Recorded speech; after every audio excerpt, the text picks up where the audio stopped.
उन्होंने कहा नारद जी को, बृहस्पति को, देखो जरा दुल्हे महाराज को, जरा ये कोई वेश है, कोई गणवेश है, समझाओ जरा उनको, सुंदर तैयार हो जाए। और शंकर जी को तैयार कौन करने के लिए जाए? नारद जी और बृहस्पति दोनों गए। बृहस्पति ने शंकर भगवान को देखा, नारद जी ने प्रणाम किया, क्या रूप है, क्या स्वरूप है। और बृहस्पति ने कहा, बाबा देखने में बड़े रौद्र आप है, शिव जी देखने में रौद्र है, लेकिन उसका स्वभाव रुद्र है, रुजु। दूसरों का दुख देखकर तुरंत ही करुणा बरसाने लगते हैं, ये शिव है। देखने में तो रौद्र है, क्योंकि रक्षक है ना। रक्षक कैसा होना चाहिए? भयानक। शिव जी कौन है? शिव जी रक्षक है, तो शिव जी का रूप कैसा होना चाहिए? अति भयानक, देखते ही डर लगे। कभी वाघा बॉर्डर पर जाओ तो हमारे रक्षक को देखो, देखते ही डर लगती, इतने बड़े बड़े बड़े बड़े आंख होती, बड़ी बड़ी मूंछ होती, अड़िखम बड़ा पहाड़ जैसा शरीर होता है। रक्षक है, भय को हरने वाला है। और शिव जी कैसे भय हरते हैं? एक पल में अपने भ्रुकुट के इशारे मात्र से भय भी हरते हैं और भव भी तारते हैं और भोग भी देते हैं। भवद भ्रूप नहीं ताम, ये शिव है महान। महादेव ऐसा कोई दुनिया में कोई देव, सामर्थ्यवान ऐसा कोई देव नहीं है। माता तपस्विनी देवी ने उपमन्यु को कहा था, उपमन्यु शिव जैसा कोई देव नहीं है। आपको कुछ मांगने की इच्छा है तो अन्य देवताओं के पास कभी मांगना नहीं चाहिए, सिर्फ महादेव के पास मांगना चाहिए। इंद्र कितना ही धनवान है, कुबेर कितना ही धनपति है, लेकिन कुबेर के पास से नहीं मांगना चाहिए, इंद्र के पास कभी मांगना नहीं चाहिए। क्योंकि इंद्र और कुबेर भी शंकर भगवान के पास भिखारी की तरह गए थे, और शंकर भगवान ने उसको दिया, ले इंद्रासन, ले तू अलकापुरी नगरी, ये शिव है। और शिव जी का संपूर्ण चरित्र देखे। महादेव किसी के पास मांगने के लिए गए, कभी शिव किसी के पास मांगने के लिए, महादेव के पास सब लोग आए और शिव जी निरंतर सबको देते रहे। देवताओं के पास इतना वैभव है, इतनी समृद्धि है, पुष्पदंत ने कहा, तो शिव जी ने दिया है। कोई भी देवताओं को मिले, आप कोई भी देवताओं को पूछ लीजिए कि ये सामर्थ्य कहां से, ये समृद्धि, ये संपत्ति, ये वैभव, शंकर जी वैभव देते हैं। शंकर जी भव पार करते हैं, भोग देते हैं, भोजन देते हैं, भोग भोगने की शक्ति शिव देते हैं। इसलिए मैं बहुत हृदय से कहता हूं, अपने बच्चों को महादेव की भक्ति का दान करें। कोई पति पत्नी, कोई परिवार मिलने के लिए आते हैं तो मुझे बहुत खुशी होती है, लेकिन जो परिवार अपने छोटे छोटे बच्चों को लेकर मेरे पास आते हैं ना, मुझे बहुत खुशी होती है कि क्या बात किया, क्या काम कर दिया उसने, अपने बच्चों को लेकर आ रहे हैं। पूजा बच्चों के हाथ, दक्षिणा बच्चों के द्वारा, कोई साधु संत का आदर सत्कार बच्चों के द्वारा। वो बड़ा होगा तब उनके बच्चों को कहेगा, मैं भी छोटा था तब मेरे दादाजी, मेरे दादी, मेरे पिताजी मेरे हाथ से सब कुछ कराते। ये परंपरा चलती रहेगी, परंपरा।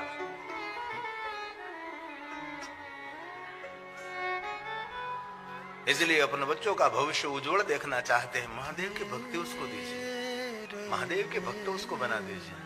समय समय पर भगवान शंकर जी सब कुछ बारिश करते हैं। ये पुष्पदंत ने गाया, शिव क्या नहीं देता? क्या देते हैं महादेव? सामर्थ्य देते हैं, संपत्ति देते हैं, भोग भोगने की शक्ति, भोजन, भव पार करने वाला सब कुछ, जन्म से लेकर, जीवन से लेकर, मृत्यु से लेकर अनंत यात्रा तक भगवान शिव है। इसलिए आप सबका दायित्व है, आपके संपर्क में जो जो आवे उनको भी महादेव की भक्ति से प्रेरित करें। और दुनिया में कोई काम ऐसा नहीं जो शिव जी नहीं कर सकते, सब कुछ महादेव कर सकते हैं। सभी कामना, सभी मनोकामना पूर्ण करने वाला शिव है। इसलिए कभी नासीपास, कभी हताश निराश नहीं होना है, कभी उदासीन नहीं बनना है, कभी नहीं। क्यों बने भाई? हमारा बाप जगत का बाप हो, हमारा पिता है, जगत पीतरो वंदे, हमारा पिता शिव है, हम उसकी संतान हैं। जगत सब कुछ देने वाला पितरो वंदे, हमारा सबका पिता भगवान शिव है, हमारा सबका आधार भगवान शिव है, हमारी छत्र छाया भगवान शिव है, हमारा कवच भी शिव है, हमारा रक्षक भी शिव है, हम सबको तारने वाला भी शिव है। इसलिए महादेव को कभी छोड़ना नहीं चाहिए। ये पुष्पदंत ने गाया, सूरा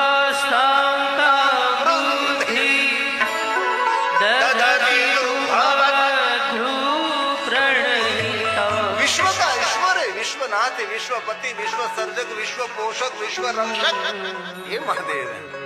लेकिन लोगों ने महादेव को क्यों नहीं समझा?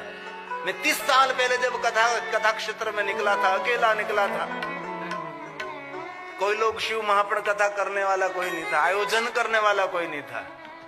मैं शिवालय भटक रहा था, भाई शिवालय है यहाँ महादेव की कथा करो, मैं कथा कर दूंगा, जितने लोग आए सुनेंगे, और कुछ माइक का खर्च आपके पास नहीं है तो मैं मेरी जेब में से मैं आपको दूंगा, लेकिन करो। लेकिन शिव कथा करने वाला कोई नहीं था। कथा करते करते करते 30 साल मुझे बीत गए। तब आज महेश प्रजापति जैसे बहुत सारे भगवान के सज्जन लोग भगवान की कथा का आयोजन लगातार मैं कथा करता हूं। ये सब एक दिन में नहीं हुआ, बड़ी लंबी जर्नी होती है, बड़ी लंबी सफर होती है। कोई भी व्यक्ति कोई भी क्षेत्र में धीरे धीरे निकला है, उनकी 1 दिन 2 दिन की नहीं होती। अभी हो सकती है सोशल मीडिया के कारण 1-2 दिन में वो निकल आएगा, लेकिन बड़ा लंबा समय निकल जाता है।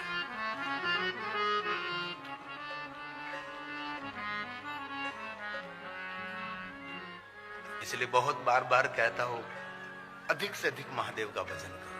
हमारे जीवन के एक श्वास भी खाली नहीं होने चाहिए। आज तो सोमवार है, आज तो पूरे दिन हाथ में माला रहने चाहिए।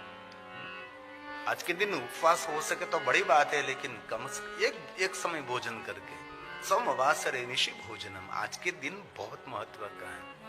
संपत्ति देने वाला, सुमति देने वाला सोमवार की बहुत महिमा है। इसलिए पुष्पदंत ने कहा है,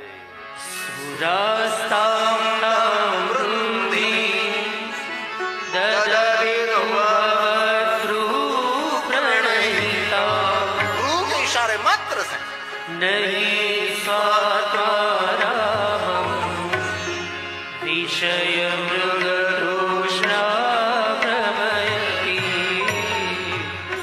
विषय मृग तृष्णा प्रमयति। बाकी तो तृष्णा किसी की शांत होती नहीं। 1 करोड़ रुपया का बैलेंस हो गया तो 2 करोड़ का हो गया 3 करोड़। घना माणसों ने पैसा बो कमाए, डबल करवा मूकी दे, कमाना डबल करवा मूकी दे। ये डबल थी गया, ये पाछा डबल मूकवा मूकी दे।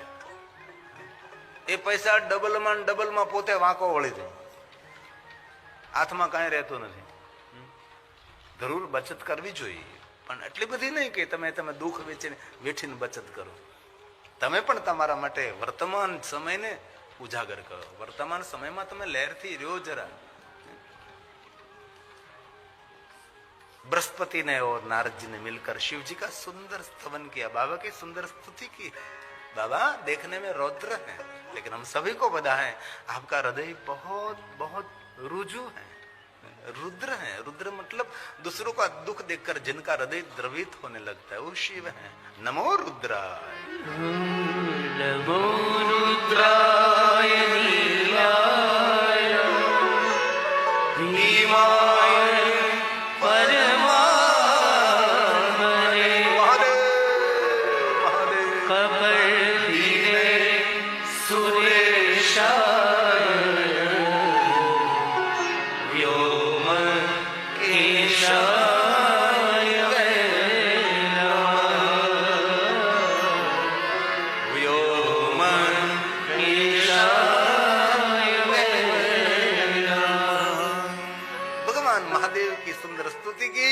शिव जी को कहा, बाबा आपका विवाह है, सुंदर श्रृंगार करें।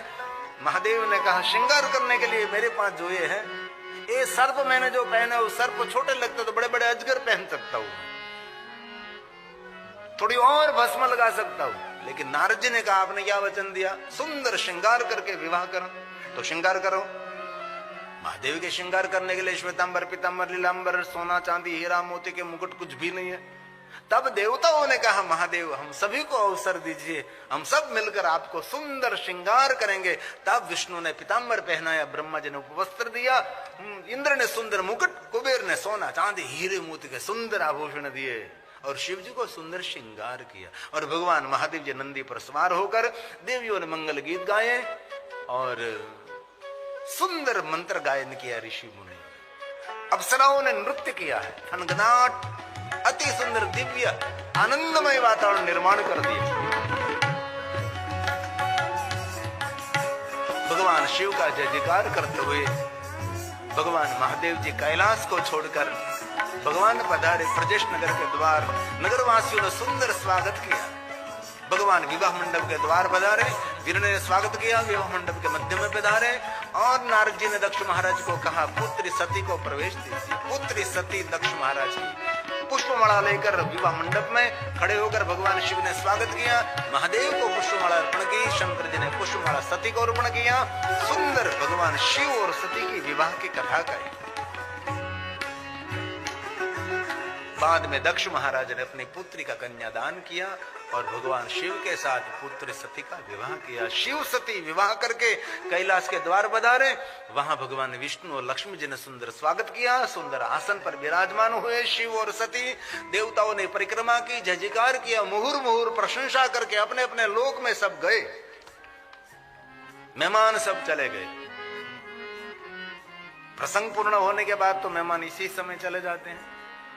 अब तो चले जाते हैं, लेकिन पहले वाले मेहमान तो उसको कहना पड़ता था कि 3 बजे बस आती है और शाम की आखिरी बस 5 बजे मिलेगी और 6 बजे के बाद कुछ मिलता नहीं है, इसीलिए उसको प्रोत्साहित करना पड़ता, तुम जाओ। भगवान शिव जी ने सुंदर विचरण किया। विचरण विहार करते करते स्वयं महादेव जी कुंभजते द्वार पधारे। रामचरित मानस में लगा एक बार भगवान स्वयं शिव कुंभ जी के पास पधारे। एक बार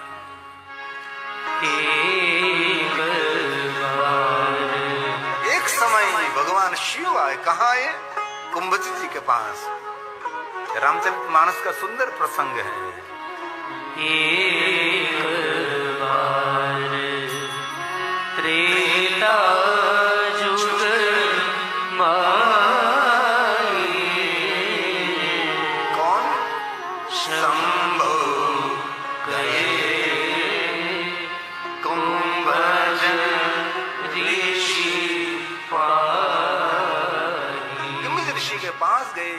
महात्मा जी ने सुंदर स्वागत किया, मान आदर किया। भगवान पधारे आश्रम में, सुंदर आसन दिया। भगवान ने कहा, महादेव ने भगवान राम की कथा श्रवण करेंगे। कुंभ जी ने सुंदर कथा सुनाई। राम कथा मुनि बर्ज बखानी। राम कथा मुनि बर्ज बखानी। कथा सुनकर शिव जी को क्या मिला? कथा सुनकर हम सबको तो क्या मिला पता नहीं, लेकिन महादेव को कथा सुनकर क्या मिला तुलसी ने कह दिया। सुनी महेश परम सुख सुख नहीं, परम सुख। जिन सुख का कोई विराम नहीं, पूर्ण विराम नहीं, ऐसा सुख मिला है ना। आज सुखी होने के लिए कितने लोग दौड़ते हैं, निरंतर दौड़ता रहता है, निरंतर दौड़ता रहता, दौड़ते दौड़ते जीवन की दौड़, जीवन पूरा हो जाएगा, लेकिन उसकी दौड़ पूरी नहीं होती। कहीं लक्ष्य होना चाहिए, यहां तक पहुंच गए, शांति, बस अब शांति लीजिए। नहीं, दौड़ते रहता है, दौड़ता रहता है, दौड़ता रहता है, दौड़ता रहता है। सुख सुख सुख सुख। बहुत समय पहले एक महात्मा जी ने दृष्टांत दिया कि ये गुजराती में कभी गधेड़ो हो तो डफड़ू मारे, गधेड़ा मारो डफड़ू कहवाय, घोड़ा ने मारो चाबुक कहवाय, हाथी ने अंकुश कहवाय, तो हाले नहीं। गधेड़ा मालिक जता है बजार में, तो कोई जगह दुकान में रजको वे, रजको एक पशुओं ने खावा माटे सुंदर वनस्पति आवे, रजको जेने कहे, बहु भावे नहीं, एना माटे गुलाब जांबू कहवाय। पशु नहीं पण अमुक अमुक घासचारो बहु ज भावे। तो गधेड़ो त्या जन दौड़वा लाग्यो। पहला मालिक ने खबर पड़ी गयो आ रजको बहु भावे छे, न्याथी पूળી લીધી એટલે રજકાની બાંધી। ગધેડો તો ગધેડો છે, તેના માથા પર એક લાકડું બાંધી દીધું, પૂળી લટકાવી દીધી, ગધેડાને દેખાય, પછી ડફણું મારવું જ ન પડે। ગધેડો દોડતો દોડતો દોડતો એ રજકો ખાવા માટે દોડે છે। ગધેડો દોડતો દોડતો દોડતો દોડતો દોડતો મુંબઈ પહોંચ્યો. મુંબઈમાંથી વિમાનમાં બેસી ગયો, આફ્રિકામાં પહોંચ્યો. આ ગધેડો યુરોપ પહોંચ્યો, પછી લંડન પહોંચ્યો. હવે ત્યાંથી આગળ નથી જાવ. પણ માણસનું એવું છે, સુખ મેળવવા માટે નિરંતર દોડતો રહે, નિરંતર દોડતો રહે, નિરંતર દોડતો રહે. नहीं स्वात्मा राम. शंकर जी की दुनिया कुछ अलग है. विश्राम की दुनिया, ध्यान की दुनिया, पूर्ण विराम की दुनिया, ये शिव की दुनिया है. इसलिए सोनी आज एक बुक वांचतो હતો, સુખ કોને કહેવું? સુખ સમજણમાં છે, સુખ સંપત્તિમાં નથી. સંપત્તિનો કોઈ આ દુનિયામાં કોઈને ઓટકાર આવ્યો જ નથી. इसलिए कथा सुनकर क्या परम सुख. भगवान शिव जी के लिए कहा है सूनी महेश परम सुर मानी. संपूर्ण कथा सुनी और महादेव ने कहा कुंभज हम यात्रा के लिए अब प्रयाण करते हैं, आपको क्या चाहिए? कुंभज जी ने कहा प्रभु मुझे कुछ भी नहीं चाहिए. और कुंभ जी ने कहा बस भगवान भक्ति दृढ़ रहे, हमारी भक्ति कभी विचलित ना रहे. अविचल भक्ति मुझे, अविचल भक्ति मिले, मेरी भक्ति कभी विचलित न हो जाए. भगवान शंकर जी ने अधिकार समझ कुंभज ऋषि को भक्ति का दान दिया है. और भगवान शिव जी ने विदाई ली. मुनि सन विदा मांगी त्रिपुरा. शिव जी गए, कुंभज जी देखते रहे. शिव और सती जा रहे थे, सामने राम जी आ रहे हैं, लक्ष्मण जी आ रहे हैं. सुंदर लीला है, त्रेता युग चल रहा है. जाड़ जाड़ पर्ण पर्ण को पूछ रहे हैं, सीता के शोध में निकले हैं. ऐसा सुंदर दिव्य दर्शन देखकर भगवान शंकर जी के मुख में से शब्द निकले कि प्रभु आपकी कथा श्रवण करके मैं आ रहा हूं, मुझे आपका दर्शन हो गया. जय सच्चिदानंद. भगवान स्वयं शिव जय जयकार करने लगे. जय सच्चिदानंद. जगत को पावन करने के लिए, धरा को धन्य करने के लिए, जग पावन, जगत का हित करने के लिए प्रभु अद्भुत लीला कर रहे हैं आप.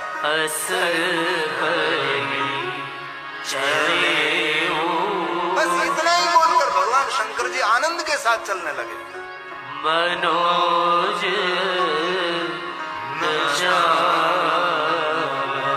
सती के मन में संशय हुआ. सती ने भगवान को पूछा. शंकर भगवान ने समझाने का प्रयास किया.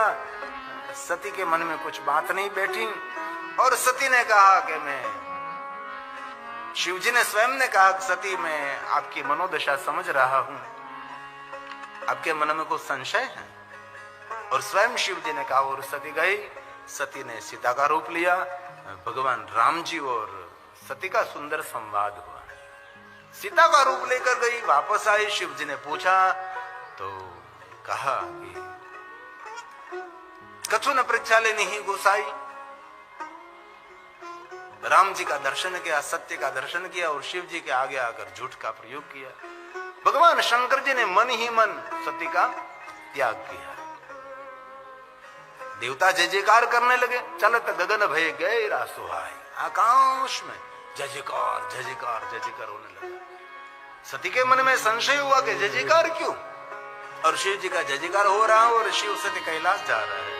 ये रामचरितमानस की सुंदर चौपाई है. चलत गगन भई गिरा सुहाई. जय महेश भली भगति दृढ़ा. शिव जी का जय जयकार क्यों किया? दृढ़ भक्ति को देखकर. महादेव आप जैसी दृढ़ भक्ति कौन कर सकते? कोई नहीं कर सकता. असपन तुम बिन कर ही कोई न कर सके. शिव और सती कैलाश पहुंचे. सती प्रश्नोत्तरी करे इससे पहले भगवान शिव जी ध्यानस्थ हो गए. 87,000 साल बीत गए. सती ने क्षमा मांगी. महादेव ने नेत्र खोले और सत्य को कहा, मैं आपको कथा सुनाता हूं। और शंकर भगवान ने कथा का प्रारंभ किया। लगे कहन हरि कथा रसाला। शंकर जी कथा का गायन कर रहे हैं। और इसी समय ते ही काल प्रजेश नगर में दक्ष महाराज ने बहुत बड़ा यज्ञ का आयोजन किया है। लेकिन यज्ञ का हेतु क्या था? कल्याण नहीं, सबका सुख नहीं, सबका हित नहीं। यज्ञ का हेतु था अभिमान। यज्ञ का हेतु था शंकर जी का अनादर, शिव जी का अनादर। इस यज्ञ में कोई कल्याण का भाव नहीं था। कोई भी छोटा मोटा कार्य करो, इसमें सबके कल्याण का भाव। कल्याण का भाव वही शिव पूजा है। आपके विचारों में, हमारे व्यवहारों में, हमारे कार्यों में, वहां कोई समग्र लोगों का कल्याण हो, वो सब शिव पूजा है। इतना सीमित अर्थ ना लीजिए कि महादेव को जल चढ़ा दीजिए, चंदन चढ़ा दीजिए, बिलोपत्र पुष्प चढ़ा दीजिए, हो गई शिव पूजा है। वो तो है ही। वो तो हमारा मन, हमारा चित्त भगवान में अर्पण करने के लिए हमारा प्रयोग है, हमारी क्रिया है, हमारी पूजा है। हमारा मन भगवान में रहे इसलिए है। लेकिन कोई भी दूसरों के कल्याण के लिए, आपका भी कल्याण हो और दूसरों का भी कल्याण हो, और सब शिव पूजा में आता है। बहुत बड़ा विस्तार किया है। सबका कल्याण, छोटा सा भी कार्य करो, इसमें दूसरा नहीं, पड़ोसी का कल्याण तो होना ही चाहिए, आसपास रहने वाले का कल्याण होना चाहिए। हमारी विचारधारा, हमारा कार्य, इनमें कोई कल्याण का भाव है, वो सब कुछ शिव पूजा है। शिव पूजा करने में तो एक बड़ा आनंद मिलता है ना। अरे शिव पूजा करने में आनंद की क्या बात करो, महादेव के दर्शन मात्र से आनंद नहीं, परम आनंद मिलता है। जो शिव भक्त कभी शिवालय पहुंचता है ना, शिवालय आनंद देने वाला है, संपूर्ण आनंद देने वाला है। आनंद का स्थान है शिवालय।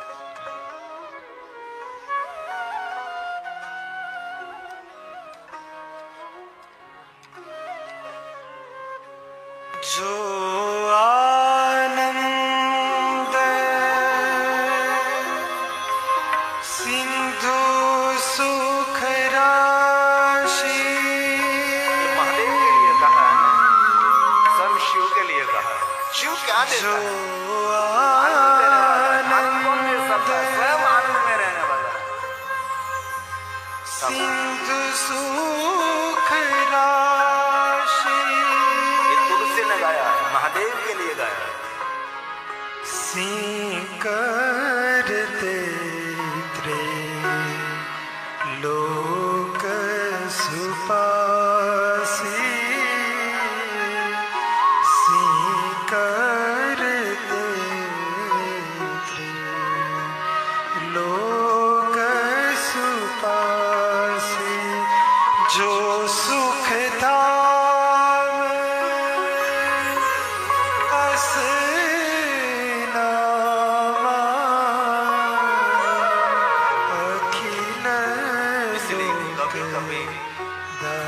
महादेव को मिलने के लिए शिवालय जरूर जाना चाहिए। कई लोग कहते हैं कि शिवालय जाने की क्या आवश्यकता है, लेकिन शिवालय वहां एक सकारात्मक ऊर्जा रहती है। कभी कहीं चैन नहीं हो रहा है, कभी बेचैनी हो रही, कभी कहीं जगह पर ठीक नहीं लग रहा। शिवालय हमारे लिए श्रेष्ठ स्थान है। भवरोग को मिटाने का सबसे बड़ा स्थान है। भगवान शिव जी का नाम है ना वैद्यनाथ, सबका वैद्य है। कोई हमारे गांव में कोई वैद्य रहता है, उसकी औषधि मिलने से हमारे शरीर का रोग जा सकता है, लेकिन भवरोग की तो औषधि मेरा वैद्यनाथ महादेव ही दे सकता है। और कौन दे सकता है? इसीलिए उसका नाम वैद्य है, वैद्यनाथ। वैद्य बनकर बैठा वो शिव है। विश्व का ईश्वर है, विश्व का पति है, विश्व का सर्जन है, ये शिव है, ये महादेव है। और मैंने तो बहुत बार कहा था, हमारा सबके विधाता वो है। और बहुत बार हमने भी सुना कि जो विधि ने लिखा होगा वही होगा। विधि का लेख कोई नहीं बदल सकता, लेकिन हम भरोसा के साथ कहते हैं विधि का लेख कोई नहीं बदल सकता, लेकिन मेरा महादेव विधि का लेख भी बदल सकता है। शिव जैसा सामर्थ्य किनके पास है? इसलिए कोई घबराने की जरूरत नहीं है। हमारे पास ये नहीं है, हमारे पास ये नहीं है, ये नहीं है। महादेव तो ने बहुत कुछ दिया है, बहुत कुछ दिया है। आभार व्यक्त करने लगो, पाप का भी भार नहीं लगेगा, जीवन का भी भार नहीं लगेगा, निर्भर हो जाओगे। ब्रह्मा ने कहा नारद सुनिए आप, भगवान शिव और सती कैलाश पधारे। भगवान शिव जी ने कथा का प्रारंभ किया, लगे कहन हरि कथा रसाला, रस से भरपूर शिव जी की कथा गा रहे थे। इसी समय प्रजेश नगर में दक्ष महाराज ने यज्ञ किया। यज्ञ में कोई लोक हित जगत हित कोई दूसरे के कल्याण का भाव नहीं था, बस इसमें एक ही थी, बस दिखावा और शंकर जी का अनादर अपमान कर उसको छोटा दिखाना। और जीवन में कोई भी कार्य ऐसा नहीं करना चाहिए कि हमारे से दूसरा कोई छोटा दिखाई दे। महान व्यक्ति दूसरों को महानता देते रहते हैं, दूसरों के बड़ाई गाते रहते हैं। हमारा कोई भी कार्य हो इसमें कोई कल्याण का भाव होना चाहिए। दक्ष महाराज ने यज्ञ किया, यज्ञ का कोई फल नहीं मिला, कोई पुण्य नहीं मिला, अनर्थ हुआ, कोई अर्थ नहीं निकला। और सबको आमंत्रण निमंत्रण दिया, लेकिन उसकी बेटी को निमंत्रण नहीं दिया। कभी कभी बहुत लोग गलती करते हैं, अपने कोई छोटा मोटा प्रसंग है तो अपने बहन बेटियों को तुम पहले निमंत्रण करते, पहले आमंत्रण करते हैं, पहले उनका आदर करते हैं। हम पहली पत्रिका कुल देवी कुल देवता देवी देवताओं के मंदिर देते हैं, और दूसरी पत्रिका हम दूसरों को नहीं देते, दूसरी पत्रिका हम बहन को देते हैं अथवा हमारी बेटी को देते हैं। ये तो हमारे परिवार में पहले होना चाहिए। लेकिन ये दक्ष महाराज ने पुत्री सती को निमंत्रण नहीं दिया। देवताओं को निमंत्रण मिला, देवता सब आकाश मार्ग जा रहे प्रजेश नगर की ओर। देवताओं को जाता देखकर सती ने पूछा कि प्रभु आप कथा बाद में कहिए, ये लोग कहाँ जा रहे हैं? भगवान महादेव ने कहा कि सती आप कथा सुनिए, कथा में चित्त रखिए, कथा में ध्यान रखिए। आप दुनिया कहाँ जा रही है, कौन कहाँ से आ रहा है, इनमें तो जीवन कम पड़ जाएगा। और ज्यादातर अफसोस की बात, दुख की बात है, ज्यादातर लोग इनमें जीवन अपना बर्बाद कर देते। कौन क्या कर रहा है, कौन क्या बोल रहा है, कौन कहाँ जा रहा है, क्यों आपको यार छोटी सी जिंदगी है, इतना तो जरा सोचें। जीवन में से गया हुआ एक पल फिर किसी को मिलने वाला नहीं, गए पल फिर नहीं आवे, कभी नहीं, कभी नहीं आता गया हुआ समय, वापस कभी नहीं मिलने वाला है। इसलिए दूसरों के छोड़िए, आपकी आप करिए।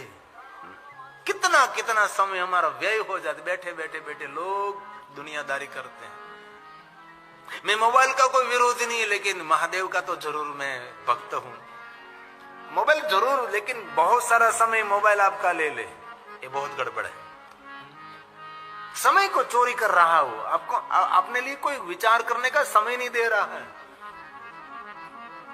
और छोटी छोटी बात का कोई अंत नहीं आता, थोड़ा सा सुन लिए, विरोध नहीं है, ये साधन है इतना सुंदर, तो उसका उपयोग सदुपयोग करना चाहिए। लेकिन समय का टाइम मैनेजमेंट करिए जरा। आज शिव जी ने बार बार सती को समझाया, क्यों कथा सुन, मैं भगवान राम की कथा कह रहा हूं, और आप तू कौन कहां जा रहा है। इस लोग दया के पात्र हैं जो लोग दुनिया की दुनियादारी में पड़े रहते हैं। जीवन में समय बहुत कम, जीवन है कोई 80 साल नहीं, 100 साल का कोई जीवन है, एक छोटी सी जिंदगी है। और महादेव ने कहा सुनो सती, आपके पिता हैं, अभिमान युक्त यज्ञ किया है, सबको निमंत्रण मिला, हम दोनों को निमंत्रण नहीं दिया, इसलिए नहीं जाना है। कितना ही घनिष्ठ रिश्ता हो, लेकिन जहां जाने से आपका अनादर होने वाला है वहां कभी नहीं जाना चाहिए। और जहां आपके बात तक, आपकी बातों का कोई मूल्य नहीं है, वहां कभी बोलना नहीं चाहिए, कभी नहीं। उनका जो हो होने दो, लेकिन जहां आपकी बातों का कोई मूल्य नहीं है वहां कभी कोई शब्द प्रयोग नहीं करना चाहिए। और बहुत सारे स्थानों में मौन आपका उत्तर है, मौन आपका जवाब है। इसलिए मायगा वगर कोई ने शिखामण न आपी, राय साहब नहीं थवानु। जीवन की छोटी छोटी बात आपको जीवन को सुरक्षित रखती है। महादेव ने बहुत समझाया, तो भी सती गए। शंकर भगवान ने बहुत सारे गणों को साथ में भेजा सती की रक्षा के लिए। और प्रजेश नगर में पहुंची सती, नगर के लोग अनादर करना, अपमान करने लगे। सती आपको तो निमंत्रण नहीं मिला है, आप क्यों आई? सती का पैर भारी हुआ। नगर के लोग सती को देखकर रास्ता बदलने लगे। देखो, ये दुनिया की वास्तविक छवि है। जब सती ने तपस्या करके प्रजेश नगर में प्रवेश किया, नगर के लोग जय जयकार कर रहे थे। हमारी राजा की पुत्री तपस्या करने गई थी, तब करके आई है। चारों तरफ पुष्प की वृष्टि कर रहे थे, लोग जय जयकार कर रहे थे। वही नगर के लोग, और कोई दूसरा नहीं है। जो आपको फूल का हार पहनाता है ना, वही आपको हार देने के लिए सामने खड़ा रहता है। इसलिए जो आपकी प्रशंसा करता है, वो भी आपकी निंदा करने वाला बन सकता है। इसलिए कभी दूसरों पर हमारा आनंद निर्भर नहीं होना चाहिए, हमारी खुशी दूसरों के निर्भर नहीं होनी चाहिए। ये दुनिया का कोई ठिकाना नहीं। ये प्रजेश नगर, वही राजा, वही दक्ष की पुत्री, वही रास्ता, वही नगर के लोग जो प्रशंसा करने वाले थे, वही लोग आज सती के विमुख हैं सब। सती गई पिता के वहां, और माता वीरणी बैठी थी। सब मेहमान तो खुशफुश करने लगे, लेकिन वीरणी ने देख लिया कि मेरी बेटी आई, माँ है ना। सबका प्रेम अस्त हो सकता है, लेकिन माँ का प्रेम कभी अस्त नहीं हो सकता। एक बात कहूं, आपके घर में जीवित माँ है ना, तो आपसे बड़ा कोई भाग्यवान दुनिया में नहीं है। तेनी सेवा कर ले जो, तेने समय आपजो, तेनी पासे बैसजो। धंधो, व्यवसाय, बिजनेस, बहुत कुछ माँ ने जो हमारे लिए पोषण किया है, इनमें से कुछ भी हम नहीं कर सकते। माँ वीरणी ने सती का बहुत आदर किया। माँ और बेटी बहुत आदर के साथ मिले, और माता वीरणी ने कहा, पुत्री जा यज्ञनारायण का दर्शन कर, जल्दी बेटा वापस, और हम दोनों बैठकर सुख और दुख की बातें करेंगे। लेकिन वीरणी को पता नहीं है कि सती की अंतिम मुलाकात है। इस दुनिया में किसी को पता नहीं है ना, पहली मुलाकात, अंतिम मुलाकात। इसलिए सबके साथ मधुर व्यवहार, प्रेम भरा हुआ व्यवहार। आपका व्यवहार वही आपकी पहचान है। गई यज्ञशाला में, देखा तो सभी देवी देवताओं का स्थान, शंकर जी का कोई स्थान। पिता के पास गई, पिता को कहने लगी कि आपको तो पता है ना, यज्ञ का फल शिव देता है। जजमान का मंगल और कल्याण करने वाले भगवान स्वयं महादेव है, और आपने शिव जी का आदर नहीं किया। दक्ष महाराज ने पुत्र सती का अनादर किया, और सती ने निर्णय दिया था, जब आप अभिमान युक्त मेरा अनादर करेंगे, तब मेरी लीला वहां से मैं पूर्ण करूंगी। आज समय आ गया, चंद्रमौली वृषकेतु का ध्यान दिया। ऊर्धरी चंद्रमौली वृषकेतु, युगाग्नि को प्रकट करके अपने शरीर को शांत करने लगी। अंतिम श्वास, सती मरत हरिसन वरुमागा, जन्म जन्म शिव पद अनुरागा। भगवान विष्णु को कहती कहती गई कि हे श्री हरि, जन्मों जन्म तक मुझे शिव जी का सानिध्य मिले, महादेव मुझे मिले। सती ने अपना देह त्याग कर दिया। भगवान शिव जी को कैलाश में पता लगा, महादेव ने जटा में से वीरभद्र को प्रकट किया, काली को भी प्रकट किया, और दक्ष महाराज के अभिमान को दूर करने के लिए आज्ञा दी। वीरभद्र अति भयानक सेना लेकर वहां युद्ध करने के लिए दक्ष महाराज को ललकारने लगे। तब भृगु ऋषि ने कहा, दक्ष आपकी सफलता नहीं है, क्योंकि इतना बड़ा यज्ञ में शिव नहीं है, कल्याण का कोई भाव नहीं, अभिमान युक्त यज्ञ हो रहा है। ये भगवान शंकर जी का कोप है, अब आपकी कोई रक्षा नहीं करेगा, और मैं आपका सदगुरु भृगु मैं भी स्वयं आपकी नहीं रक्षा कर सकता। इसी समय वीरभद्र वहां पहुंच गए, और दक्ष महाराज और वीरभद्र का युद्ध हुआ। युद्ध रोकने के लिए भृगु ने बहुत प्रयास किया, लेकिन युद्ध नहीं रोका गया। युद्ध के परिणाम स्वरूप दक्ष का धड़ से मस्तक अलग, यज्ञकुंड में जलकर भस्म। भृगु ने देखा तो सब लोग चले गए थे, कोई वहां नहीं थे। निमंत्रण और आमंत्रण के मान देकर सब आए थे, सब गए, कोई नहीं। एक तरफ दक्ष का धड़, एक तरफ सती का शव, मस्तक जल रहा है। और भृगु ने आदिदेव परमपिता परमात्मा शिव जी को याद किया, और भृगु की प्रार्थना सुनकर महादेव वहां पधारे। और भृगु ने कहा, महादेव मेरे दक्ष को जीवित करें। और शंकर भगवान ने कहा, कोई मस्तक ले आकर आए। और भृगु ऋषि गए और पशु मस्तक, बकरे का मस्तक भगवान महादेव ने सजीव मंत्र का प्रयोग किया, दक्ष महाराज को पशु मस्तक के द्वारा जीवित किया। तब दक्ष महाराज ने शंकर भगवान की स्तुति का गायन किया। महादेव मुझे क्षमा करिए, मैंने गलती की है। मेरे सदगुरु भृगु महाराज की मैंने बात नहीं मानी, बुजुर्ग की कोई बात नहीं मानता, अनुभवी की कोई बात नहीं स्वीकारता। घर के जो वडील है, हमारे सदगुरु धर्म ग्रंथ हैं, उनकी बात जीवन में उतारनी चाहिए, स्वीकारनी चाहिए। जीवन का मार्गदर्शक है, पथदर्शक है। भृगु ने कहा कि आपने किसी की बात नहीं मानी, और शंकर भगवान ने कहा दक्ष महाराज याद रखिए, जैसा वर्ताव दूसरों के साथ करते ऐसा वर्ताव हमारे साथ फलित होता है। आज से आपका वर्ताव, आपका वाणी, आपका व्यवहार दूसरों के हित में होना चाहिए, दूसरों के कल्याण में होना चाहिए। इसलिए जीवन में बहुत ध्यान रखिए। आप मार्ग में जो कोई मिले उसके साथ हमारा सही व्यवहार होना चाहिए। जो पद पदवी धन संपत्ति वैभव सब कुछ मिला है वो भगवान का प्रसाद है, लेकिन ये सब कुछ मिलने के बाद अहंकारी अभिमानी घमंडी बनने की कोई आवश्यकता नहीं है।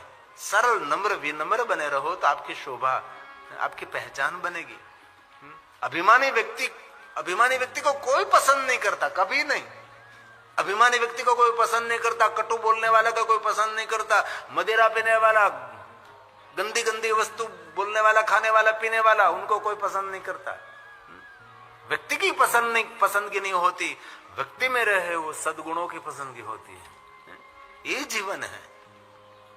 और दक्ष महाराज ने भगवान शंकर जी की सुंदर स्तुति की है। महादेव मैं प्रणाम करता हूँ, मेरे प्रणाम का स्वीकार करें।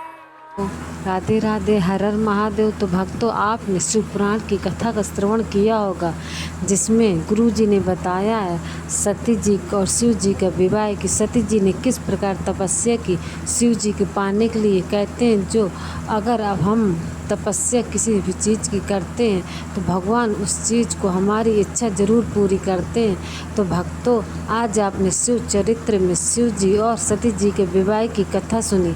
कहते हैं जो भी कोई व्यक्ति इस कथा को सुनता उसकी सारी मनोकामनाएं पूर्ण होती हैं और सभी दुख नष्ट हो जाते हैं।